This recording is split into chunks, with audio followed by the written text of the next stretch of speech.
সর্বস্তরের মানুষের শ্রদ্ধায় সিক্ত হলেন মুক্তিযুদ্ধের অন্যতম সংগঠক গণফোরাম সভাপতি মোস্তফা মহসিন মন্টু। কেন্দ্রীয় শহীদ মিনারে তার মরদেহে শ্রদ্ধা নিবেদন শেষে বিএনপি মহাসচিব মির্জা ফখরুল ইসলাম বলেন, তার মৃত্যু জাতির জন্য অপূরণীয় ক্ষতি। শ্রদ্ধা জানান তার দীর্ঘদিনের রাজনৈতিক সহকর্মী, বিভিন্ন রাজনৈতিক দলের নেতাকর্মী ও স্বজনরাও। মুক্তিযুদ্ধের অন্যতম সংগঠক প্রবীণ রাজনীতিক মোস্তফা মহসিন মন্টু ৬৯-এর গণ অভ্যুত্থান, ৯০-এর স্বৈরাচার বিরোধী আন্দোলনে অগ্রণী ভূমিকা পালন করেন। ছিলেন আওয়ামী লীগ থেকে নির্বাচিত দুইবারের সংসদ সদস্য। ১৯৯২ সালে আওয়ামী লীগ থেকে বহিষ্কৃত হওয়ার পর ডক্টর কামাল হোসেনের গণফোরামের সভাপতির দায়িত্ব পালন করেন তিনি। রাজধানীর কাঁটাবন, নিজবাড়ি কেরানীগঞ্জ ও ঢাকা বিশ্ববিদ্যালয়ের কেন্দ্রীয় মসজিদে জানাজা শেষে তার মরদেহ নেওয়া হয় কেন্দ্রীয় শহীদ মিনারে। এ সময় রাজনীতিক ও নানা শ্রেণী পেশার মানুষ তার মরদেহে শ্রদ্ধা নিবেদন করেন। পরে ঢাকা জেলা প্রশাসনের পক্ষ থেকে তাকে গার্ড অব অনার দেয়া হয়।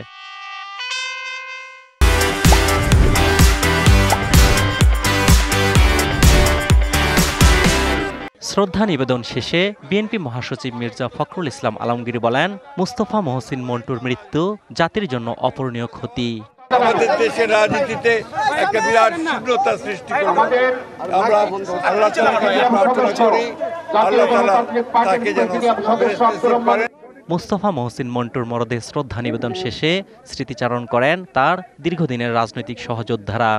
ওনাকে হারিয়ে আমার অনেক একটা অপূরণীয় ক্ষতি হয়েছে এবং ওনাকে প্রত্যেক মুহূর্তে আমরা ওনার অনুপস্থিতিটা অনুভব করব। তো আল্লাহ ওনাকে জান্নাত নসিব করুক। বিশেষভাবে অসুস্থ হওয়ার আগ পর্যন্ত সাজ্জিদুর রহমান শুভর নেতৃত্বে ছাত্র ফোরাম শ্রদ্ধাঞ্জলি নিবেদন করছে। মোস্তফা মহসিন মন্টু তাদের মধ্যে অন্যতম এবং সেখানেই থেমে নেই। স্বজনরা জানান, ন্যায়ের পথে সবসময় আপোষহীন ছিলেন তিনি। রাজনীতি করেছেন দেশের জন্য, মানুষের জন্য। আমি চাই সব দেশবাসীর কাছে বলছি, আমার বাবার জন্য। আসলে ওনার অক্সিজেনের এত প্রবলেমটা ছিল যে তাকে বেড থেকে স্ট্রেট উঠানো বসানো যাচ্ছিল না। তো সবসময় বলতো যে আমাকে নিয়ে যাও। ইভেন লাস্টে এমন হয়েছিল যে তাকে হ্যান্ডস আমাদের বেঁধে রাখতে হয়েছিল ডক্টরদের থ্রুতে, কারণ সে বারবার অক্সিজেনটা খুলে দিচ্ছিল, মানে তার এত কষ্ট হচ্ছিল।